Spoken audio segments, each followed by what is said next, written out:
नमस्कार, मैं अभिषेक उपाध्याय। आप देख रहे हैं टॉप सीक्रेट। हम आपको इस टॉप सीक्रेट पे लगातार बता रहे हैं कि यूपी का चुनाव शुरू हो चुका है। आप ये मान लीजिए शुरू हो चुका है। 27 दूर है, लेकिन इतना दूर भी नहीं है। अलग अलग समीकरण बन रहे हैं, अंदर खाने में बातचीत चल रही है। और एक बात मैं आपको बता रहा हूं जो हमारे सोर्सेस कहते हैं, और ये बड़ी ही सीरियस बात है कि चंद्रशेखर आज़ाद और AIMIM ओवैसी की पार्टी, वो एक तरह से आप समझ लीजिए डील के बेहद ही करीब आ चुके हैं। एक तरह की सैद्धांतिक सहमति बन चुकी है कि साथ में आना है, और सिर्फ साथ में आना नहीं है बल्कि समीकरण भी बिगाड़ देने हैं अलग अलग सीटों पर, खासतौर पर जहां D और M की ताकत है, यानी कि दलित और मुस्लिम की ताकत है। अब यहाँ पर इंपॉर्टेंट बात यह है कि ये चर्चा हो क्यों रही है। ये चर्चा इसलिए हो रही है कि बीते दिनों में चंद्रशेखर ने यूपी में दम दिखा दिया है अपना। हाल की बात मैं कर रहा हूँ, यूपी के उपचुनाव की बात। और ओवैसी ने बिहार से लेकर के महाराष्ट्र और तेलंगाना तक अपना दम दिखा दिया है। यहाँ तक कि ओवैसी मुसलमान वोटों के एक बहुत ही कद्दावर चेहरे के तौर पर लगातार छाते जा रहे हैं। और उनकी ये तमन्ना है ओवैसी की कि यूपी में जीत हासिल कर सकें। आप उनसे कभी ऑफ रिकॉर्ड बात कीजिए तो उनको बातचीत से आपको समझ में आएगा कि बहुत कुछ अचीव किया है, लेकिन एक कशिश है, एक खला है, एक शून्य है कि यूपी में वो बात नहीं बन पाई जो बाकी जगहों पर बनी। और वो इसलिए मुश्किल रहा है ओवैसी के लिए कि यूपी में अभी तक जो मुस्लिम वोटों का रुझान रहा है वो एग्जैक्ट जाता है बीजेपी को कौन हरा सकता है, और थोक में चला जाता है वो। और इसको अगर तोड़ना है ओवैसी को, तो ज़रूरी है कि वो अपनी ताकत को, मतलब जो बिहार में हुआ है, जो महाराष्ट्र में, जो तेलंगाना में, वो यूपी में हो जाए, इसकी कोई गारंटी नहीं है।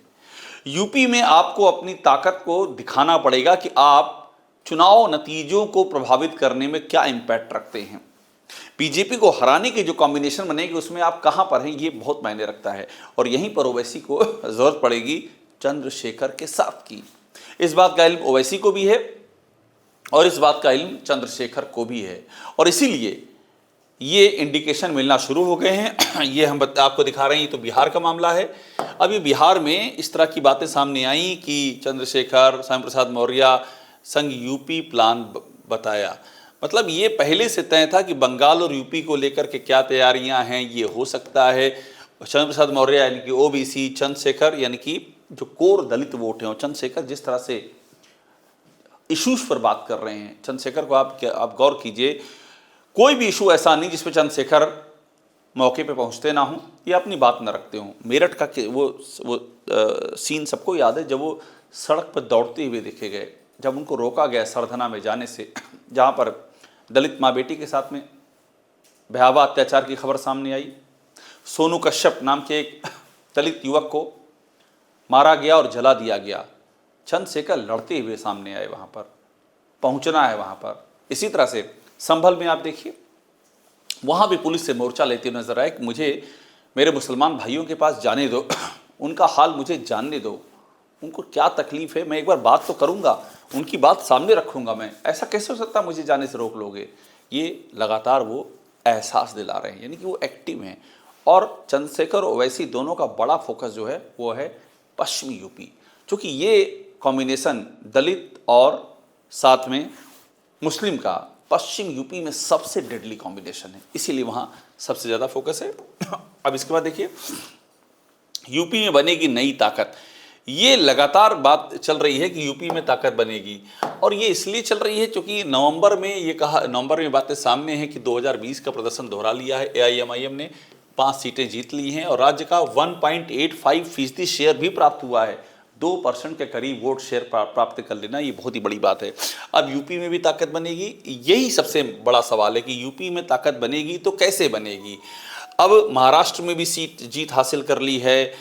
AIM ने समाजवादी पार्टी के साथ अन्य सेकुलर कोटों के में सेंधमारी कर ली है। बिहार में RJD को नुकसान पहुंचा दिया, यानी कि एक तरह से AIMIM का रथ लगातार चल रहा है इस्टेब्लिश्ड पार्टियों को नुकसान पहुंचाते हुए। बिहार में RJD को पहुंचा दिया है, यहाँ पर सपा को पहुंचा दिया, महाराष्ट्र में कांग्रेस का नुकसान कर दिया है। लेकिन मैं फिर आपसे कह रहा हूँ, यूपी डिफरेंट है। यूपी में आप इस फार्मूले के आधार पर एकला चलो की राह पर आप चर्चा पा सकते हैं, लेकिन वोट नहीं पा सकते हैं। क्योंकि योगी आदित्यनाथ जब से CM बने हैं तब से मामला स्ट्रीम पर है। एक परसेप्शन बन चुका है कि मुसलमानों को एक्सट्रीम लेवल पर टारगेट किया जा रहा है। ये परसेप्शन बन चुका है कि मुसलमानों को बुलडोजर से लेकर के और उनके कुर्की, जब्ती, एनकाउंटर जैसे तमाम मसलों पर मुसलमान निशाने पर, एक ऐसा परसेप्शन, एक ऐसी चर्चा है। तो मुसलमान एक्सपेरिमेंट करने के मोड में नहीं है उत्तर प्रदेश में कि वो ओवैसी को कुछ सीटों पर आगे कर दे, थोड़ी सफलता दे दे। उसका नुकसान वो सोच रहा है कि अगर ऐसा करने की कोशिश की तो जो पार्टी बीजेपी को हरा सकती है वो तो नहीं डाउन हो जाएगी।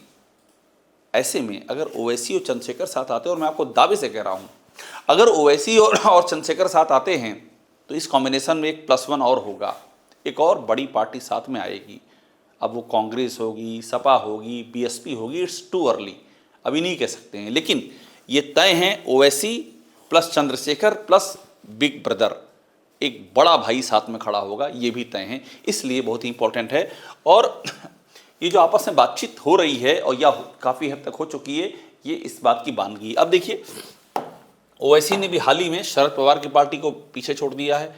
ये यहाँ पर हुआ है महाराष्ट्र में, एआईएमएम ने 126 पार्षद सीटें 3 गुना आगे कर दिया एनसीपी से। एनसीपी से 3 गुना आगे 126 सीटें। आप कल्पना कर सकते हैं ऐसा हो सकता है क्या? पार्टी राज्य में शिवसेना यूबीटी से सिर्फ 3 सीटें ही पीछे, 30 सीटें ही पीछे। मतलब एक उद्धव ठाकरे की पार्टी से भी सिर्फ 30 सीटें पीछे है। इसको पीछे कर चुकी है, एनसीपी को पीछे कर चुकी है। 2024 के महाराष्ट्र चुनाव में मालेगांव सेंट्रल सीट से जीत भी हासिल की है। मतलब जहां अल्पसंख्यक बहुल है वहां समर्थन मिल रहा है एआईएमआईएम को। इसीलिए ओवैसी की पार्टी बहुत ही डेडली कॉम्बिनेशन बन चुकी है। अब दिल्ली में भी कमाल किया है, ये देखिए, ये भी खास बात है। ये किस तरह से अपना माहौल बनता जा रहा है। 2025 के दिल्ली विधानसभा चुनाव में एआईएमआईएम खाता नहीं खोल सकी, लेकिन मुस्तफाबाद में 33,474 वोट, मुस्तफाबाद मुस्लिम बहुल्ला का है, 33,474, जहाँ 40% आबादी है। ये जो वोट है एआईएम तीसरे स्थान पर रही। अब ये 33,474 वोट देने वालों के जहन में था कि हाँ ये ताकत है। दिल्ली के नज़दीक है यूपी, दिल्ली से यूपी में इंटर करते करते स्थितियां बदलने लगती हैं। मैंने वजह बता दिया कि योगी आदित्यनाथ का भी इसमें एक बड़ा किरदार है इस वजह के बदलने में। अब आप देख लीजिए, एक बार एआईएम देख लिया है, चंद्रशेखर देख लीजिए। चंद्रशेखर ने भी बहुत ही शानदार परफॉर्मेंस किया इस बीच में। उन्होंने, मैं आपका उपचुनाव 8 सीटों का रिजल्ट है, इसमें देखिए चंद्रशेखर ने क्या किया है, ये ध्यान देने वाली बात है। यहाँ पर चंद्रशेखर ने 2024 में मीरापुर और कुदरकी पे बसपा को पीछे छोड़ दिया। ये उपचुनाव में हुआ है। चंद्रशेखर ने बीएसपी को पीछे छोड़ा, इनकी कोर वोट बैंक पर सेंध लगा रहे हैं चंद्रशेखर, और मुसलमानों के लिए जिस तरह से स्टैंड ले रहे हैं, कहीं कोई कन्फ्यूजन नहीं है। यूजीसी का मुद्दा हो, मुस्लिम का इशू हो, चंद्रशेखर डंके की चोट पर बातें करते हैं। ये सब चीज़ें अब एक तरह से अपील करने लगी हैं। अब यहाँ देखिए, 8 सीटों पर उम्मीदवार उतारे थे, 9 में से 8 सीटों पर चंद्रशेखर ने 9 में से 8 सीटों पर उतारे थे। अब देखिए, 12% से कुछ अधिक वोट मिले मीरापुर में, 12% वोट, 22,661 मीरापुर में। कुंदरकी में तीसरे स्थान पर रहना, 14,000 अधिक वोट हासिल हुए से अधिक, और दोनों सीटों पर बसपा को पीछे छोड़ दिया। अब गाजियाबाद, खैर, करहल, फूलपुर, कटहरी और मझुआ में 10,000 का आंकड़ा पार नहीं कर पाई, लेकिन चौथा स्थान इतनी जगहों पर 1, 2, 3, 4, 5, 6 सीटें और चौथा स्थान यहाँ पर। अब उपचुनाव में 3 सीटों पर उम्मीदवार उतारने वाले एआईएमआईएम को भी मीरापुर सीट पर सर्वाधिक 18,869 वोट मिले।